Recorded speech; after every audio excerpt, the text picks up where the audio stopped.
Hey everyone, welcome back to the War Report and what is a absolutely crazy day in wrestling. Of course, every week, it seems like something gets crazier, whether it's in the world or in the world of wrestling. Of course, your host Murjani and joined by Cyrus. I just wanted to start out and say that with every woman that has come forward and told their stories, I am absolutely sorry this happened to you. This is definitely a problem. I mean, everybody's heard stories if they've been a fan of wrestling for a long time. I can't even begin to imagine the anguish and pain that they feel, and I sympathize and I believe you, and it definitely needs to get cleaned up. I'm glad that, they're absolutely brave in telling these stories, and yeah, I'm 100% behind them. Yeah, absolutely. And this is just another, just a crazy thing that happened in this year of 2020. I guess on the bingo card, nobody would have really thought that UK wrestling, UK male wrestlers, just exposing a lot of them was on anybody's bingo card. This is very insane, and this looks very bad on the British wrestling community, or just male wrestlers in general. Yeah,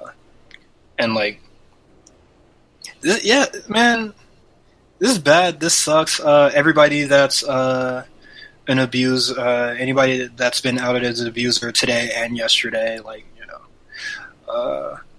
wish the worst fate. No, I don't want to. The thing is, I don't want to turn this into okay. I didn't like X wrestler beforehand, so him getting out of let's abuser. Dogpile. Let's dogpile. It's not about that. I'm reframing this and putting the victims first, as they should be. Of course, the crimes that are alleged that have been out there, terrible, absolutely terrible.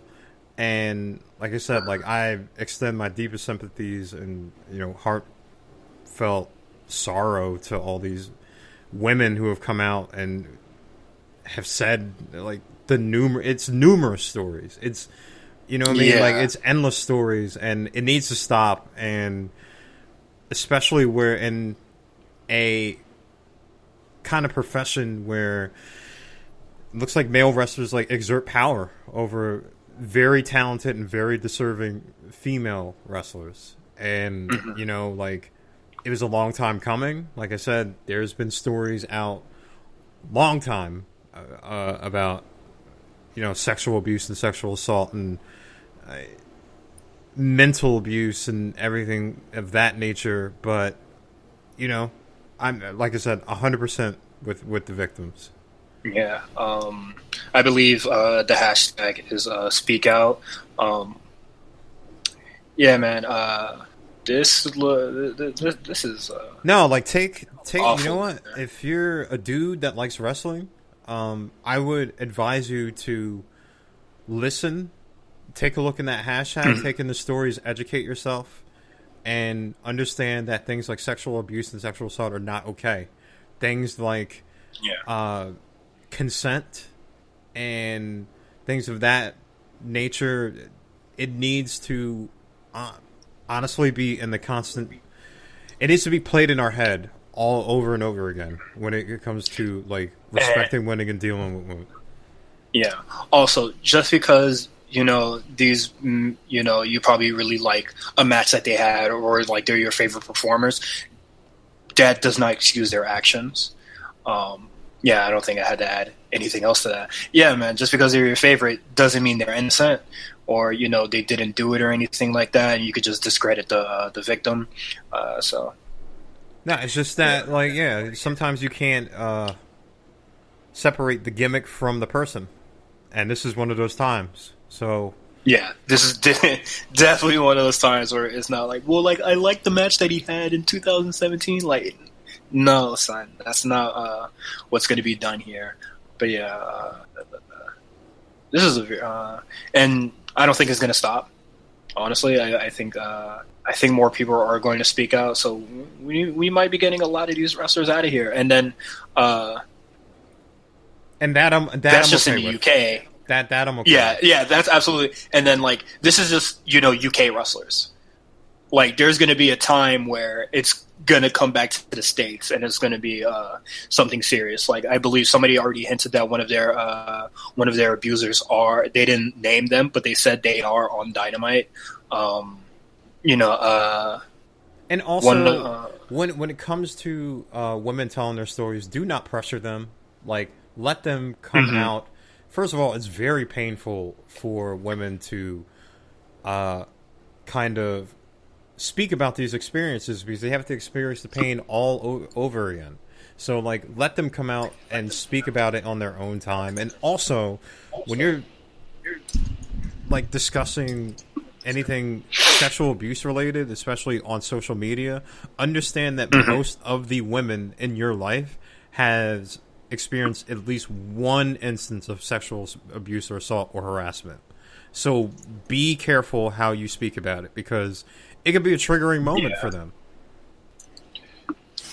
That's and I think it's honestly gonna like when it comes to when they start naming wrestlers that are stateside, it's gonna get a lot.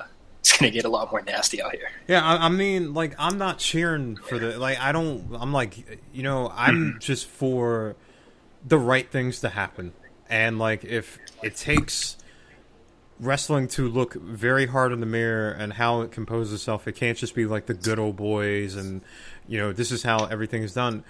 I'm thankful that women have more of a voice in wrestling. To be honest, they're some of the most talented. I look more towards like women's wrestlers sometimes more than the men. So like, I'm okay with getting it cleaned up. It's long overdue, as it has been with many industries, not just wrestling. Like there's music, movies, corporate, every corporate structure. It needs to this is a life thing, and it's garbage and it sucks.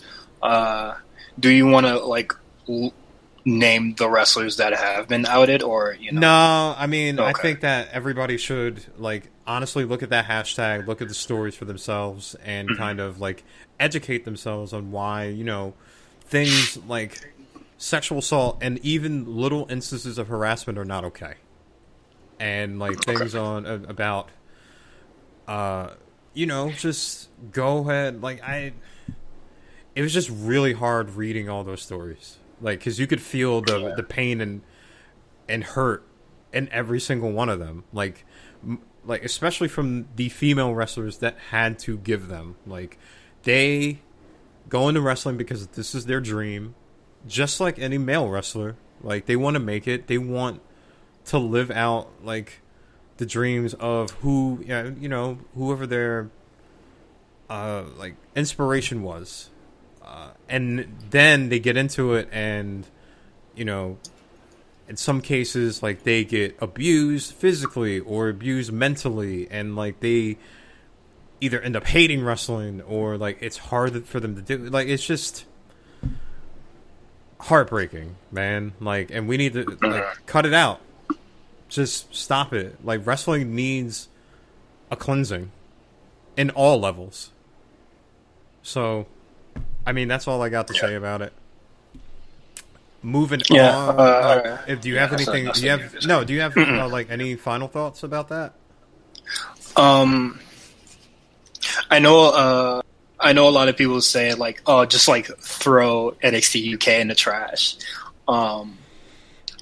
Nah, I don't necessarily believe that. There are still a lot of good people that don't really deserve to be unemployed due to the shitty actions of others. Yeah, support them. Yeah, support the good people. Support the good people more. With women's wrestlers who buy their merch. Support them. Do that. It's just, man, it's a tough day, and it seems like wrestling has had a lot of tough days. Yeah, just not but moving on. Yeah, just moving on. There is a lot of other positive stuff that is going on, just in the NXT landscape that I'm excited for. Yeah, I had a feeling that you're going to be very high on NXT and very low on AEW. I had a feeling that when I watched these shows. But what's AEW? Yeah, exactly. But just quick in the trenches news. I'm sure everybody's heard about Randy Orton, Tommaso Ciampa, and them going back and forth. It started with the slapping my leg for you guys, and then Ciampa is like, he tweeted, and like, looks like I've hurt the feelings of the self-appointed locker room leader in wrestling school. And then Orton tweeted back, let me know what time the leg slap class starts so I could take my game to the next level. Orton expounded upon that. He was speaking basically like just a little bit of his quote. One of those is longevity. I don't know anything about what NXT pay is like, but I certainly ain't. Certainly ain't Raw and SmackDown pay. I don't know what you get paid for a takeover, but I'm gonna go out and limb and say, guess what? At WrestleMania, my paycheck is bigger than the takeover guys. Now I hate when guys talk about my big bank account or my big paycheck, this and that, or I'm more rich than you. That's not what I'm saying here. I'm saying that NXT shouldn't be the goal. Raw or SmackDown should be the goal.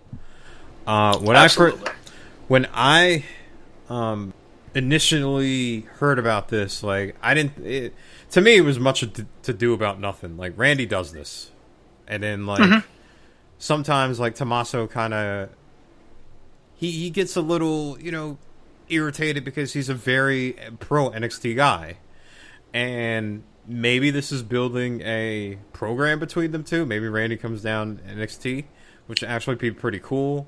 But I mean, it's just and one more quote I'll read.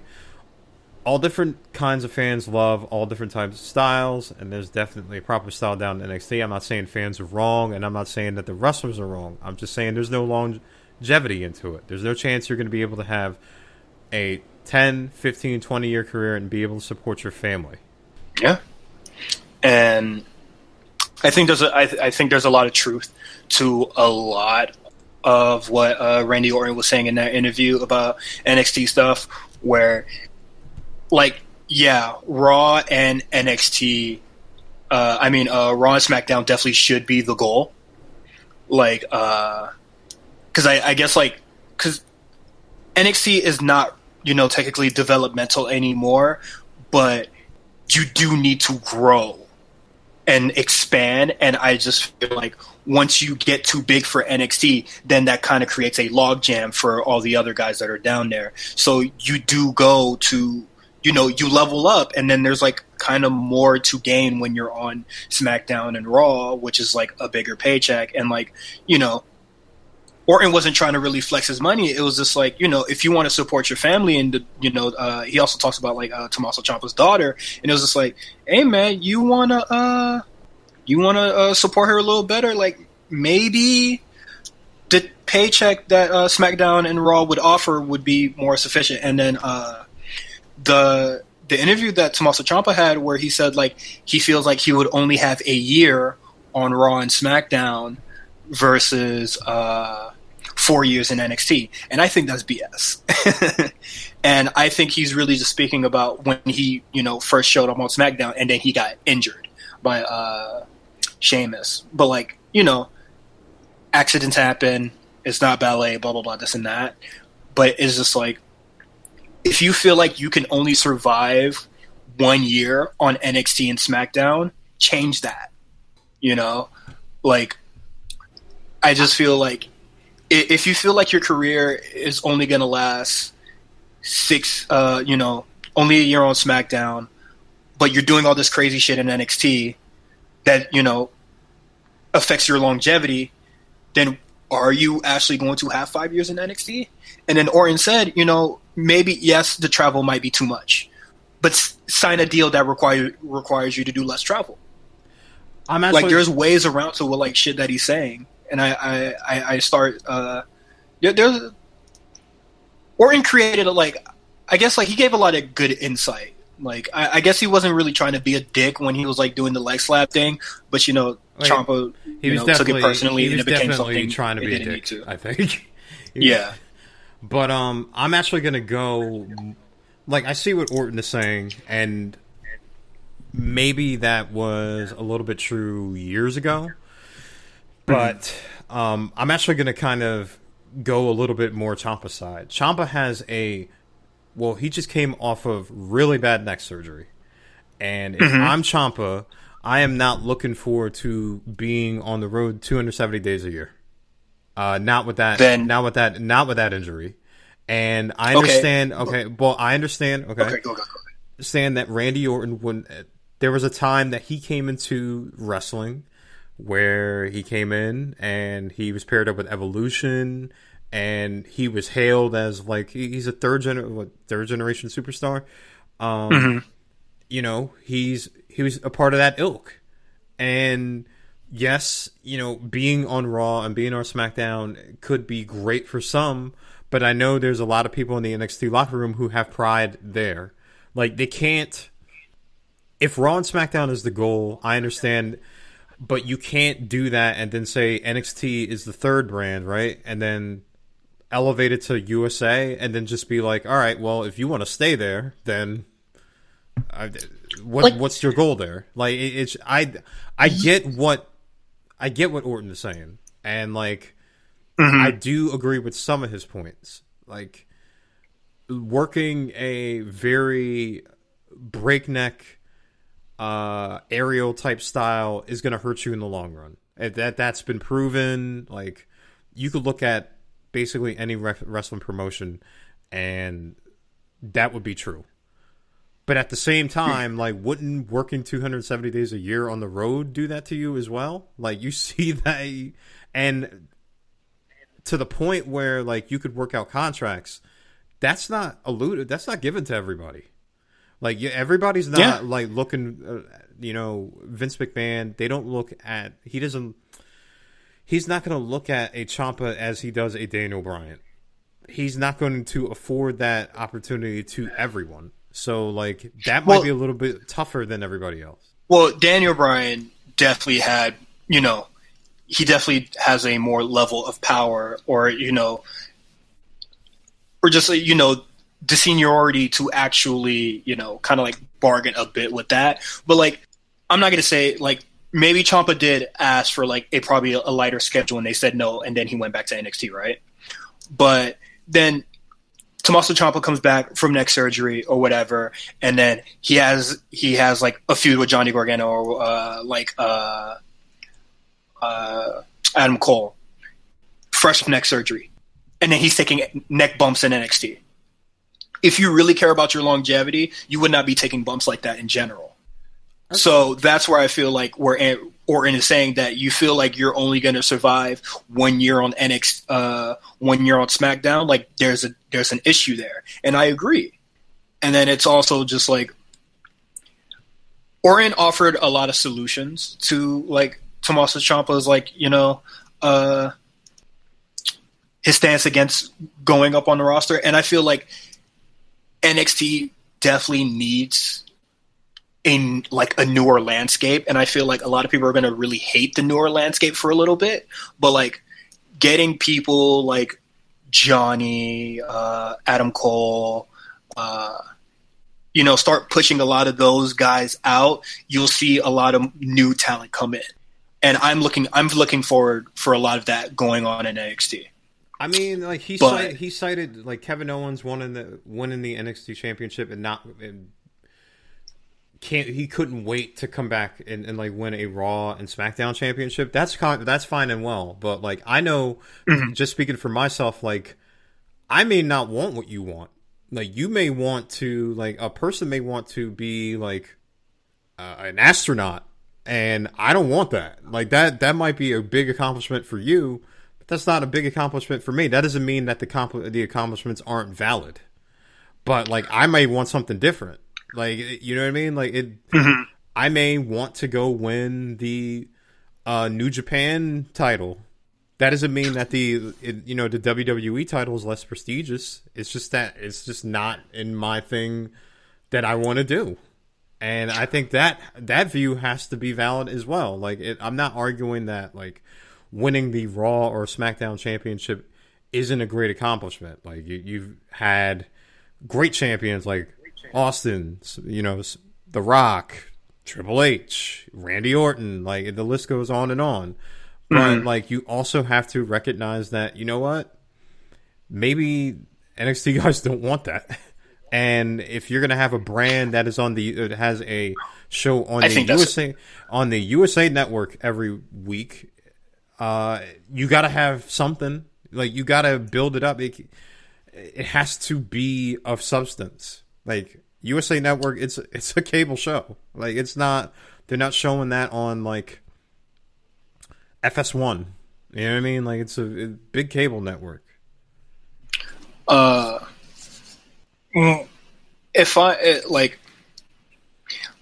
maybe Ciampa does want to stay on NXT. Well, that's clear. He made that his choice. But then Randy also brought up the thing is just like you have a new baby. Being a father, providing is very important, and the money on NXT or SmackDown is something that you kind of want to look at to provide for a life for your new daughter. But but then again, I don't know how much NXT is paying. Yeah, he said he didn't know how much they were paying. So like, isn't he kind of contradicting himself? Like, man. I know NXT that ain't getting no goddamn. Yeah, but I know that. But I know that Raw and SmackDown are getting paid more. That obviously, and Randy Orton is right on the top.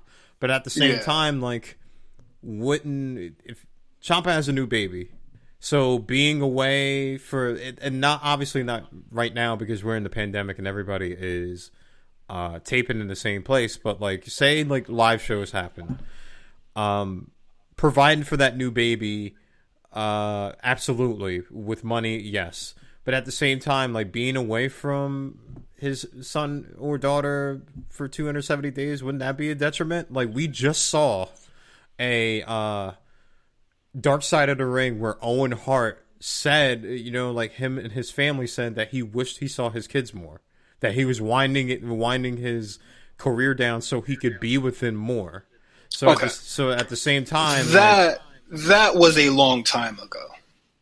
There are a lot of people with children now that do get to see their kids.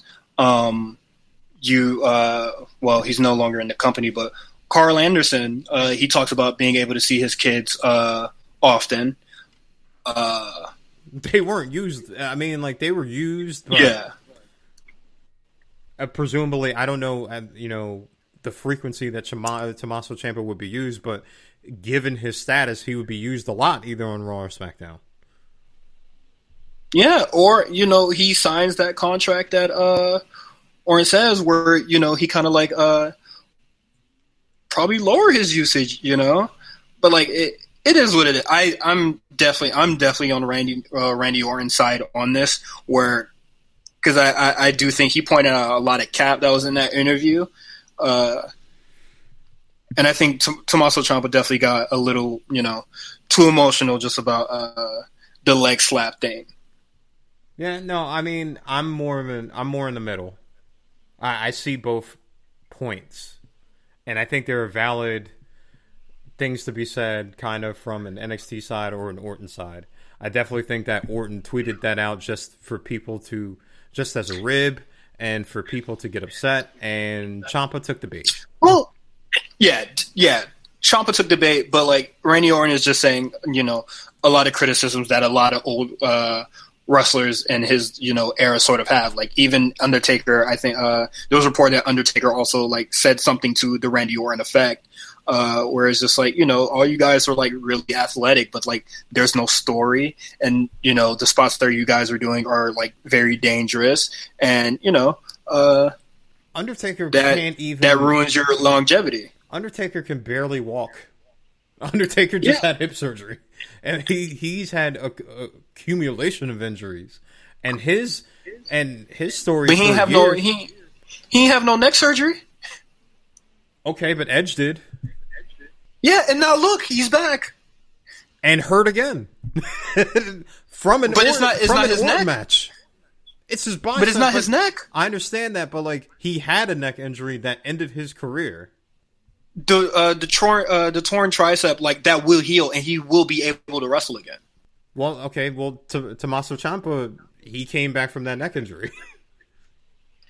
Yeah, and then he takes a neck bump, and then I'm not condoning the neck bump, but at the same time, it's just saying like Undertaker's storyline for a long time was continue the streak.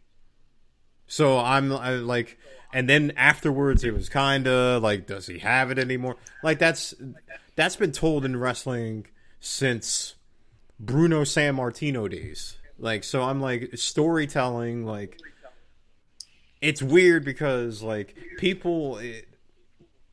New Japan has storytelling in their matches. Sometimes they go way too long, but people don't like that. It seems like it changes within the day of what people like. So yeah, and I would argue that a Ciampa and Gargano match has storytelling in it. It has callbacks into it. So I think that's an unfair criticism. Some of these NXT takeover matches have substantial amount of storytelling and callbacks. I think where Randy Orton kind of like stands on that would be like, you can still tell this fantastic story, but like not go out there and like, killing yourself.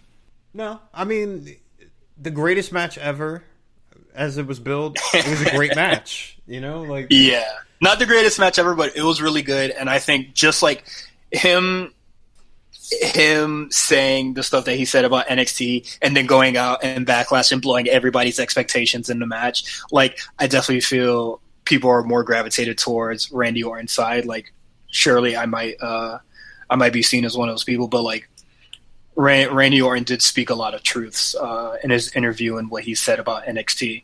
And I think the criticisms that he has about NXT are really just within the male wrestlers. I don't think the women are out there doing as much crazy stuff as like the men are in their matches. Yeah, I mean, like, I don't think anybody's wrong. Like, even me. Yeah.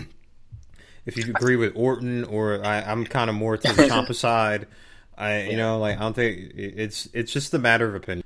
All right, let's get into the shows. Hello, yes, gentlemen. The passion. The competition. And you've given me an idea where I think everybody wins. Next week, Keith Lee will defend his North American Championship against Johnny Gargano and Finn Balor in a triple threat match. I haven't forgotten about you, Adam. No. Because whomever walks away as the North American champion will face you, Adam Cole, on July the 8th. Champion versus champion. Winner takes all. We got Keith Lee, your North American champion. You got Finn Balor, you got Johnny Gargano, and then you have Adam Cole. Seems there's going to be a triple threat. It's going to be Keith Lee, Johnny Gargano, and Finn Balor for the North American title. And then the winner of that will go on to face Adam Cole, and it's going to be champion versus champion, winner takes all. Mm-hmm. Seems like everybody loves to unify titles around the WWE. Yeah, and I most likely do think that's to just like have less people come in to work, and it's going to work. I think that you won't really need to have that many competitors on the show if you can take a champion off, and I think this would be a really good way to build somebody up and then get Adam Cole the hell out of here. I don't like this. I am not a fan of this because there are so many wrestlers like a Damian Priest, a Timothy Thatcher, that need that North American title, that need something to fight for eventually. Hey, not Damian Priest. He's cooked. He already had his shots. Okay, well, I mean, he's an example. Like I said, like a Timothy Thatcher or, somebody like that. They need something to fight for, so unifying the belts No, they're not unifying. Well, no, I'm not saying it's not unifying. Like one guy having both of the belts. Like first Two of matches. all, I don't think it's going to happen. No, it has to happen. There's no way around it. I just don't. I think that they will get around it, especially with Keith Lee breaking the hourglass. Karrion Kross is not going to take too kindly of that. So either he gets involved in the North American title match, or he gets involved in the World Championship match. Something's going to happen. Whoever comes out North American champion is going to go into that NXT Championship match. Whether Karrion Kross gets involved or not, like maybe there will be I doubt they're going to do a disqualification finish. So it's a winner take all. So no matter what happens, we're getting a double champion soon. Yeah, I'm just not a fan of it, but it literally can go. I don't think anybody is going to the lower card dudes that you're particularly worried about. They're not going to go anywhere. They can still fight for the title. It's just whoever's champion at the time is going to wrestle two matches. I doubt they're going to do it the New Japan way where they fight for both belts. I don't see it, but I'm still not a fan of that because why have another challenger with the title? I don't say if Adam Cole wins it. This guy already as of this recording, he's held the NXT Championship for 382 days. He could be the double champ. That could be another bookmark in his historic NXT run. But at the same time, it's just all right, Adam Cole, he was the first North American title. He has it again. He's wrestling twice. Come on, man. Just have. Are you just saying that you don't want to see the same person wrestle two matches? I don't. I really don't. There's too much talent in NXT for that to happen. Now you're taking. With the COVID thing, you kind of have to have less talent around. If WWE, as per reports, were actually testing people in the first place, then maybe they wouldn't have that problem. In a state where cases are rising by the day. If they were testing from tried the 20% thing, and it just goes to show that the 20% thing just doesn't work. And just the COVID thing, it was going to happen regardless. It was bound to happen. It just wasn't smart. Now, testing people from jump should have been. How much money does WWE make still? Their record profits. You can get tests, and you could test your roster, and people come in every day. If per COVID, you may want to look at consolidating, and everybody down this list is deserving. I talked about Adam Cole, Keith Lee. You could have, like I said, last week, I thought about he was going to go after Adam Cole anyway without the title, so now he's going with the title. So if you unify the belt, him getting the belts too, that'd be cool. Finn Balor, the returning champion of NXT, he was one of the. I wouldn't say first big title reigns in NXT. He comes back and he wins double champion. That'd be cool. And then Johnny Gargano, first triple crown winner. I know he says that he wants to be the first married champion, couple or whatever. Champion with Candice. Candice is going to have to get. Well, I think. She'll get the title eventually. She's going to have to wait in line, though. That's going to take a long time to do. So, he's, to me, is the least likely to get the championship. But, anybody here has an argument to basically win that. It's just that I don't, same guy wrestling twice. It's just you don't even have time to put everybody on the show already. So it's just yeah, if you can't put everybody on the show already, then just start calling more people up. Have less people. Yeah, and that's why I don't think Adam Cole is going to win. I think he is out of here, and then whoever is the double champ, I think it will start to usher in a lot of new guys. I hear you on not wanting to see the same person wrestle twice, but I see a major piece in NXT leaving for somebody to come in. We've also said that too. We've said that with Undisputed Era, Yeah.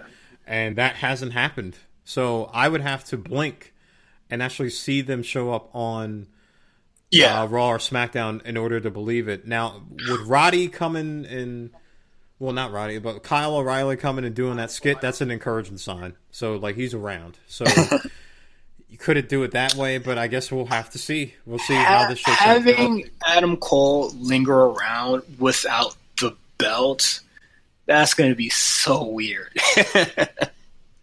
I definitely think soon as he loses, do not have that man come out at NXT. Just let it disappear, bro. Yeah. Moving on, the NXT men's title picture. We got Imperium. You got Breezango. You got Endashir. You got Lorcan and Birch. And apparently,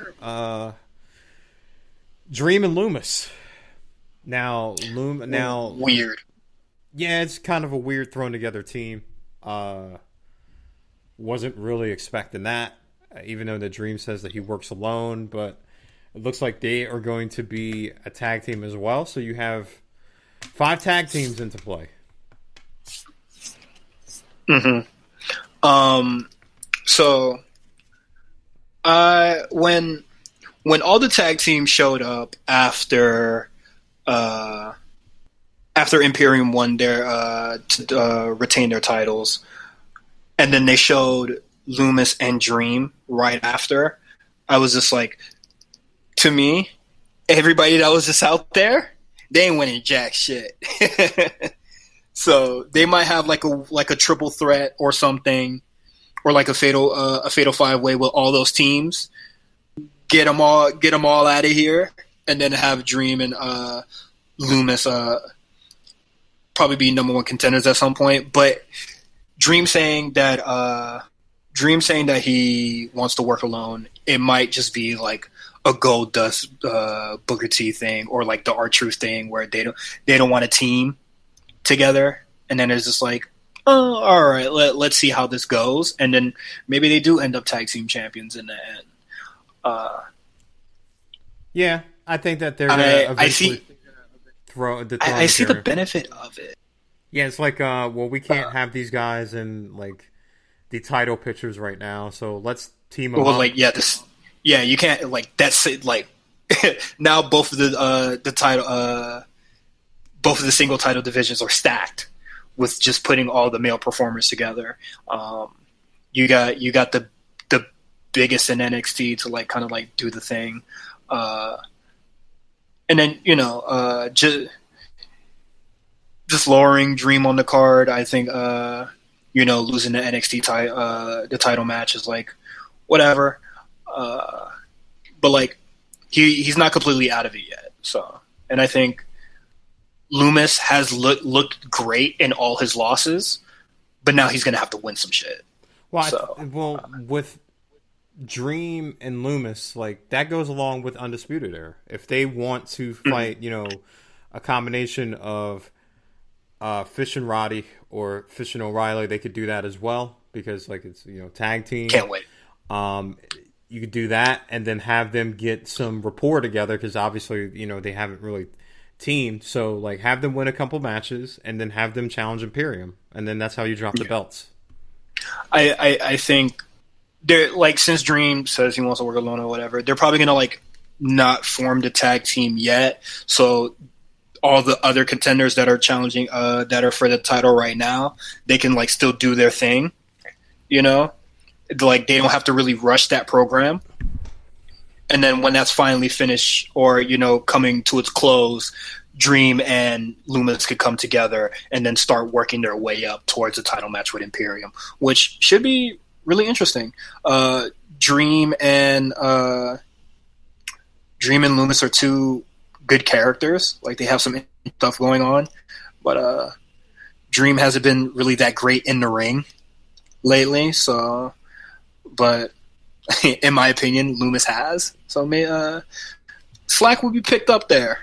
No, I think that will be smoothed out as them being a tag team. I think that will kind of like, it will rub off on Dream, and then like he'll get it better. Like there's Indus too. Like obviously, NXT needed a powerhouse team like AOP, so like you can't really discount them for going after the titles either, because you know how like NXT likes their power guys, so that can happen as well. Shifting to another tag match that happened. Tegan Nox, Shotzi Blackheart, Bayley, and Sasha Banks. Tegan and Shotzi look like $1 million here, and it's not only because of their wrestling, it's because Bayley and Sasha really like worked for them. Made them look amazing. Please, like, get Tegan out of there, bro. I need her on SmackDown. I need her and Bayley to go at it for like a tag team title or something, man. This match was fantastic, or just like for the SmackDown Women's title, but like this match was really good. I really liked it a lot. Shotzi Blackheart, I see amazing things for her in the future. Now, I love that Bayley and Sasha Banks have turned into the veteran ring generals as well. I really like that. They really, like I said, they really gave them a lot. Even the finish protected Tegan and Shotzi. Like, it was kind of like a sneaky heel move into the bank statement, and then they won. Like, it didn't really hurt Tegan and Shotzi's stock if they want to go back and do this again. And of course, and also, I just wanted to talk about like how Paige on backstage always says like the four horsewomen don't really do like, you know, they don't really do anything to put women on basically. But we just had Charlotte come through. She did her thing for the women's division, you know, in the single title sense, and then we just had Sasha and Bayley come and do things for the tag, basically like their tag team division. And I don't know about you, but I felt like Tegan and Shotzi wasn't really doing shit. So this was amazing for them to get this title shot.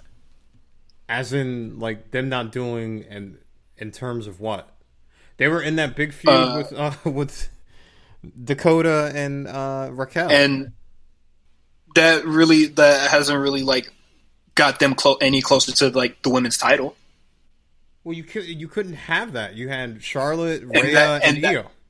And that's why, like, now that Io is the champion, I doubt the two faces are going to be challenging her. So that's why I think Sasha and Bayley coming through was really nice and, like, giving them, you know, something really meaningful to do on the show. Well, yeah, that's why you have the women's tag titles. This is why, like, when they initially did that and they teased going to NXT first, this is why I thought, like, okay, this is what these titles are for. Now, obviously, it's easier because everybody's in Florida, so they could show up on shows like that. But, like, I think that Bayley and Sasha Banks, for how long they have the titles for, I think they're going to do this more.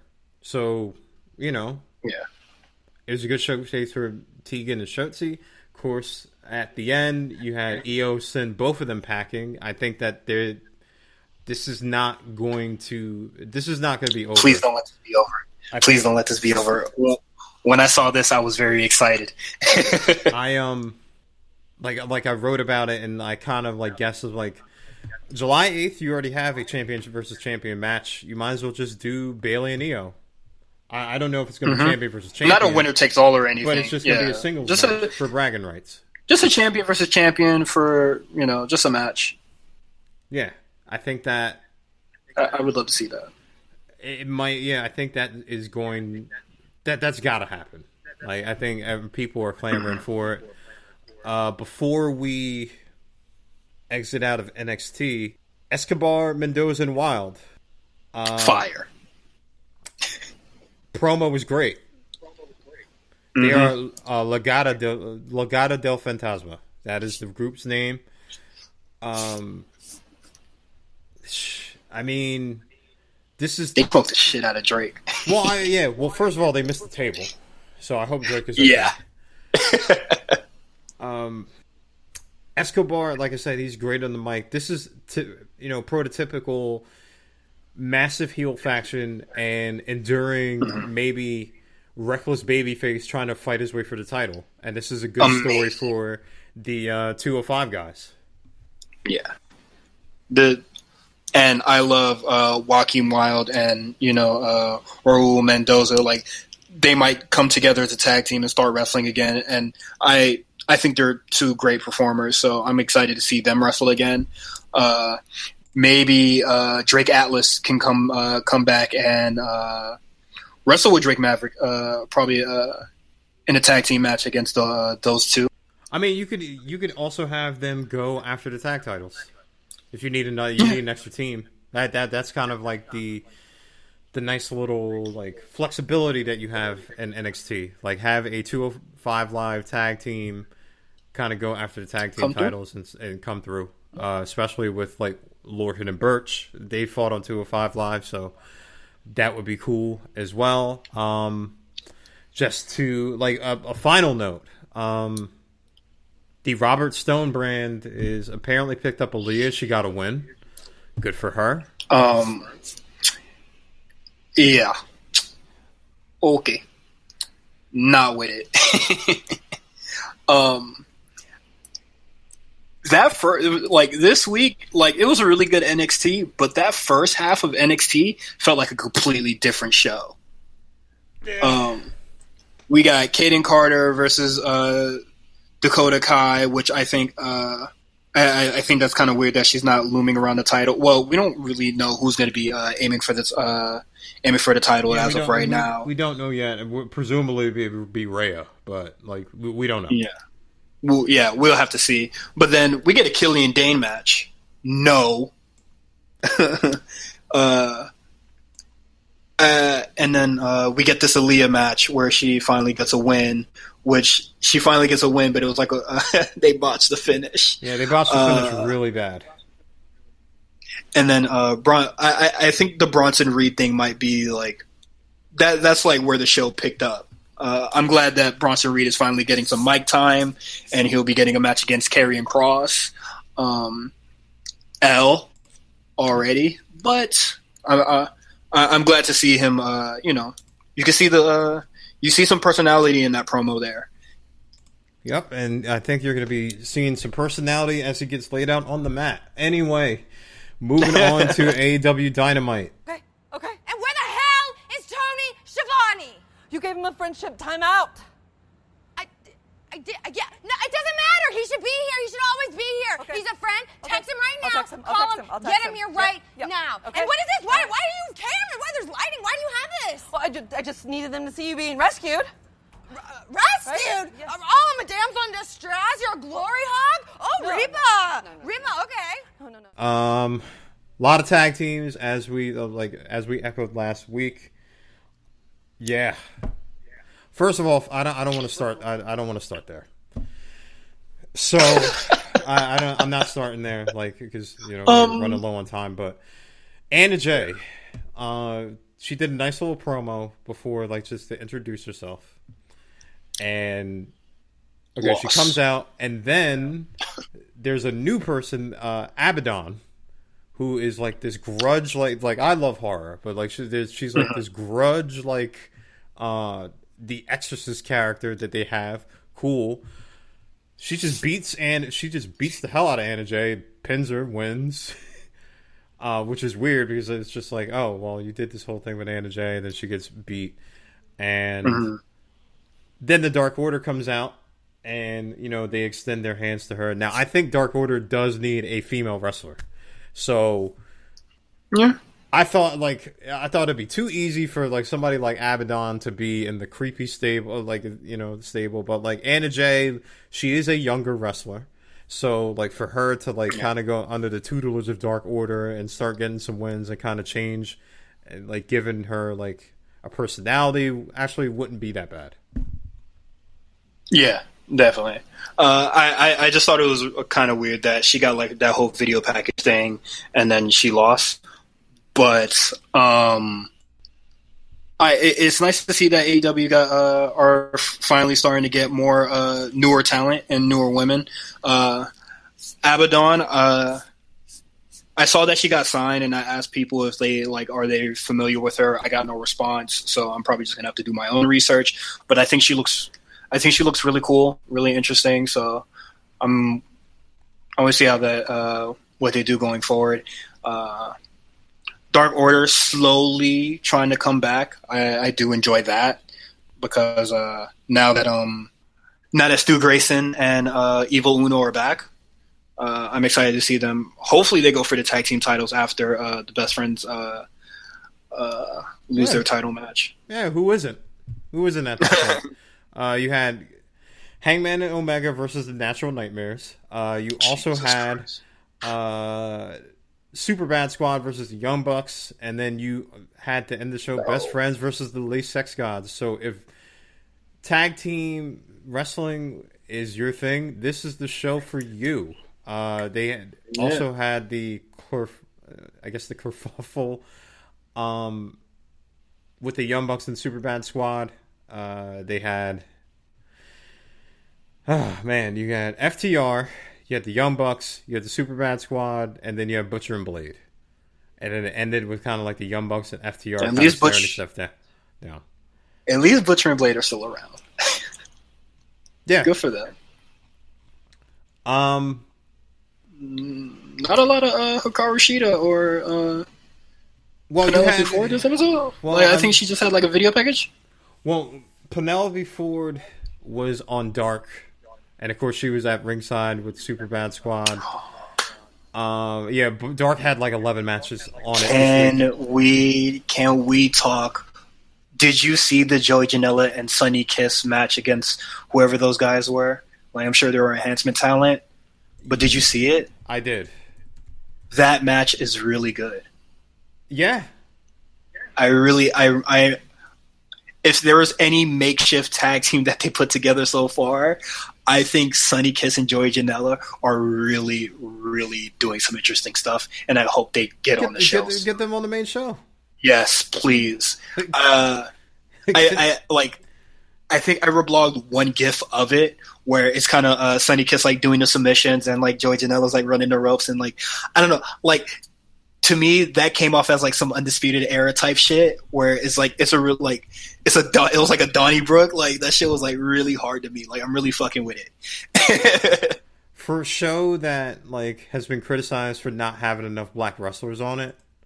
I think that so they fought Musa and Sean Dean. Yeah, it was really good. Really good. I think everybody should check it out.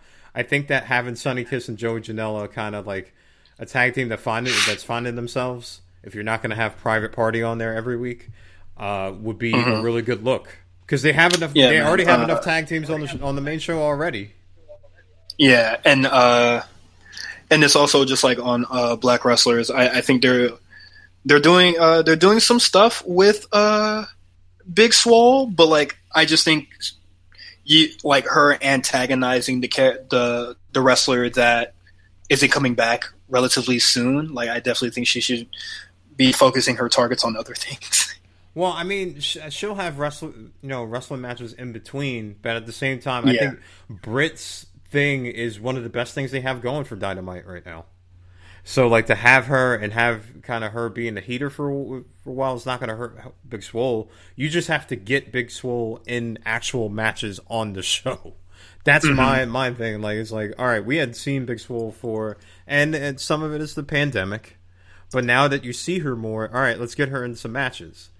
To go off that point, AEW has a new acquisition.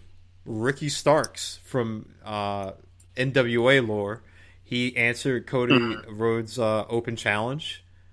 I thought this was a good match. I think I want to see more of Ricky Starks, but at the same time, like it's like there's so many people already. Like, where are you going to see him?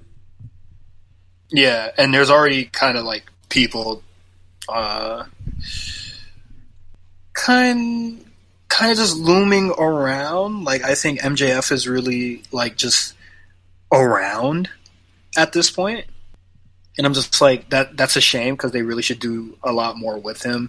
And I think John Moxley and Brian Cage are really kind of just sort of in their own bubble at this point. Like there's not a lot of talks about well, like other competitors aren't really talking about aiming for the AEW title right now. Like, and, normally they would just to, kind of like plant the seed, but we're not really seeing a lot of it. That's why I think they're kind of in their own like bubbles right now. But I think Ricky can, if he could take the title off Cody, I think he'll be in a good spot.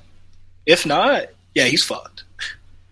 No, I don't think that Ricky Starks is going to take the title off Cody necessarily right now. Of course, he has that match with Jake Hager coming up. Oh yeah, at Firefest. Forgot about that. I think that Cody is eventually, like, he's been teasing it here and there, but like Cody's going to go for a heel turn. I think that's where they're going to go with him. MJF and style. Billy Gunn, MJF and Billy Gunn, that was like a typical late 1980s, early 90s match. Heel runs away. Heel gets carried back, overpowering babyface. Heel goes for a limb and works on the limb for a while. Babyface makes his comeback. Ref gets distracted. Heel cheats and gets the win. That's what you get with MJF. And that might not sound like a bad thing to some people. Like that, that sounds okay on paper. But I just think I'm not particularly too big of a fan of his, but I do think that he should be getting more, honestly. Well, that's why I'm so interested to see what they're going to do with that third show, because I mean, they have Dark and they have a lot of matches on Dark. Like, it's basically and it kind of leads to nothing. Well, I mean, they have so with QT Marshall and Allie, they had some stuff on there that leaked into Dynamite. And like the Natural Nightmares, like they do have some storylines that they build up on Dark that goes into Dynamite. It's just that now you're getting so many guys like the Archers, but like the Rick,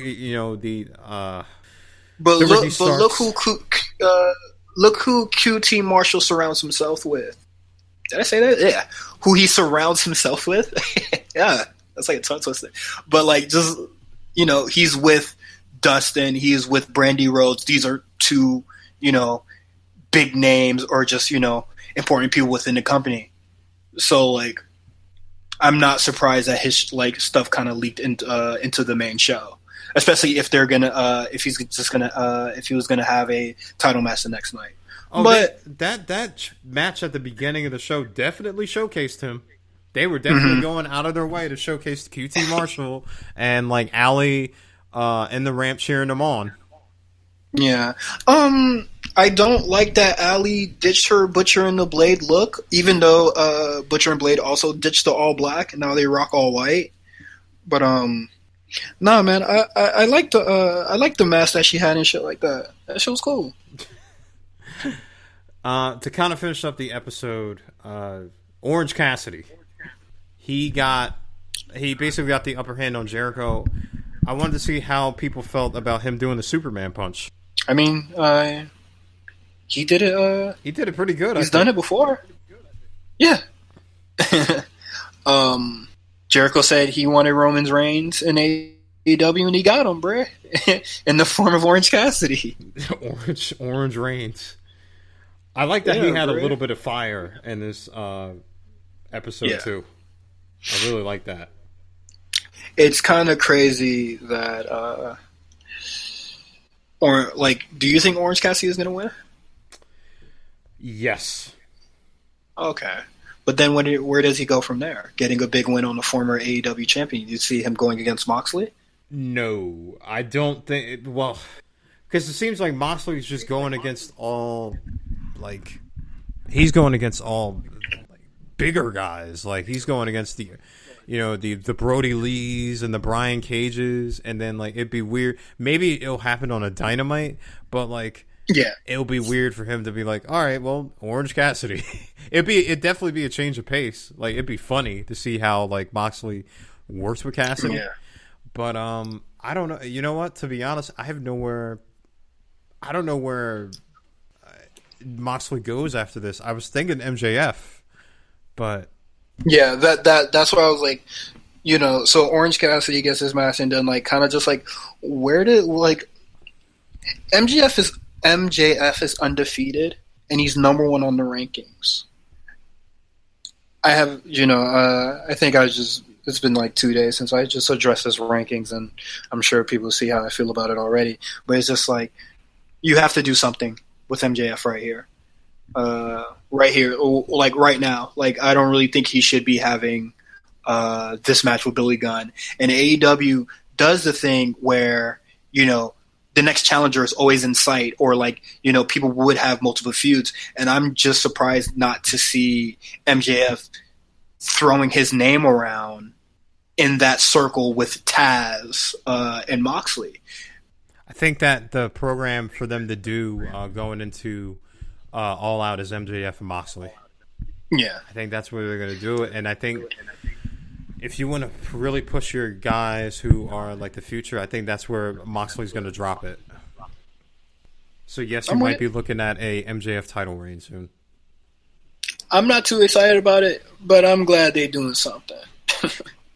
I mean, listen, like you got to push the youth movement. You got to push them into the You got to push them into the ocean and see if they could swim. You know what I mean? Like you got Jungle Boy, you got Darby Allin, now you got Ricky Starks, you got MJF. Like, these veteran guys on top, that's good, but like you got to start pushing the youth. Like that's who's going to carry your organization. Cody thinks he's doing that. I mean, like, to his credit, like at least he's having like these matches to show a Mark Quinn or to show a Jungle Boy. You know what I mean? Like that's. Well, I feel like they already shut the bed with Private Party after they didn't like last in that tournament, and then they were like gone for a while after they beat the Young Bucks. Well, that speaks to one that could be the pandemic, and then also that speaks to there's just so many. Okay. Well, I'm just saying that also speaks to that there's just way too many tag teams. One, I don't think that they're a young tag team, so like I don't think I also believe in like putting the belts on them too quick.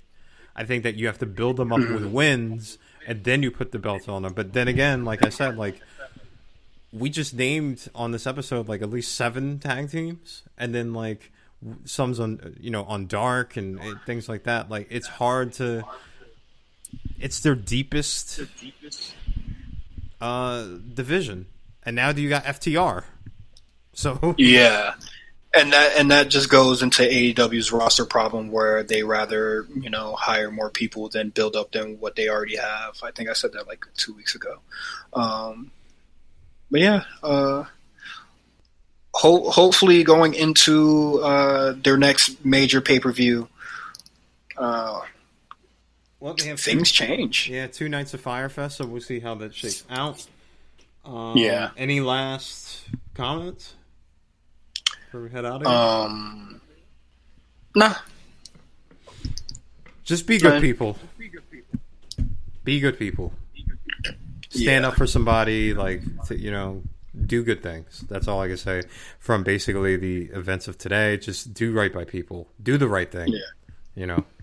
As always, you can follow us at RNC Radio Live at Twitter and Instagram. Subscribe to our channels wherever you listen to podcasts. This week we got a new RSPN, talk about the potential NBA return, also talk about Kyrie Irving and his thoughts.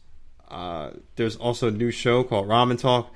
That's with Justin and Cyrus. They talk about The Last of Us Part 2, and then they talk a really deep discussion about Final Fantasy Remake, which I love. There's a new episode of The A Show. They talk about that. They also talk about the COVID-19 outbreak. They talk about Taker's documentary that's going to be wrapping up soon, and also Raw and SmackDown. New episode of the Big Eyes podcast. They talk about Promised Neverland and My Hero Academia. New episode of the Black Variant. They have a huge discussion about Superman, and they also discuss about Miles Morales, about the new Spider-Man game that is coming soon. We have something for everybody on there, so take a listen to RNC Radio. For myself and Cyrus, please stay safe. We will talk to you next week.